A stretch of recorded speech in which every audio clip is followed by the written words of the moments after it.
I used to think emotion in music came from the melody. The chords were just furniture, something you built underneath the real thing. Then I spent the night sitting with progressions alone. No melody, no drums, nothing else, and realized the chords were doing almost all the heavy lifting on their own. The melody just confirms what the chords already decided. So I went through every emotion I could name and figured out which patterns actually produce them reliably. Not in theory, in sessions, in the moment when something hits before you understand why. The first is uplifting and euphoric. I use a 5, 6, 7, 1 in a minor scale, but what actually unlocks the emotion is pedal tones, one sitting on the 7th note of the scale and another on the 3rd, while the thirds of each chord move up an octave.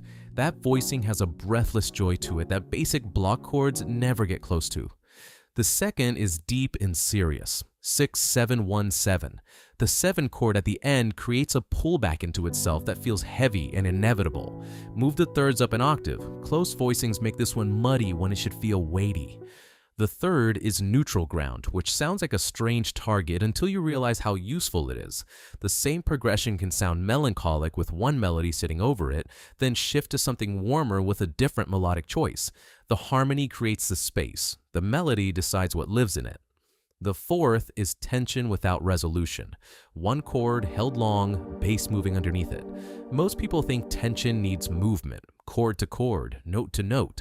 Sometimes the most uncomfortable thing you can do is stay completely still. A sustained minor chord with a bass pushing against it creates a pressure that chord changes never quite replicate. The fifth is sadness, and the progression I keep returning to is 1, 7, 4, 6 in a minor scale. What makes it actually hurt is a pedal tone sitting on the tonic underneath everything, unchanging while the chords move above it. That contrast, movement over stillness, is where the ache lives. The sixth is feel-good euphoria, warmer and less striving than uplifting. 6, 3, 7, 1. Thirds moved up an octave. 2 pedal tones stacked above, one on the 3rd of a scale and another 5 steps above that. When this one's right, you don't analyze it, you just feel like something is going well. The 7th is sadness with beauty inside of it, which is its own distinct thing from just sad. 6, 1, 7, 5. The resolution at the 5 gives you somewhere to land that feels bittersweet rather than simply heavy. This is the progression for things that hurt but that you're somehow grateful for. The 8th is aggression with darkness underneath it. 1 sustained for half the loop, down to the 6, then the 4 to close. What makes it feel aggressive rather than just minor is doubling the 3rd of each chord on a separate layer. Doubling any note emphasizes it, and the 3rd is what decides light or dark. The 10th is all major chords, 4, 5, 1, nothing minor anywhere. A pedal tone on the tonic, bass notes up an octave, thirds dropped out. This one is almost unreasonably joyful, and that's exactly why I keep coming back to it.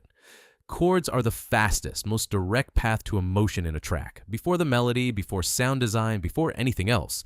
The progression decides how something feels. Everything else is just making sure that feeling lands.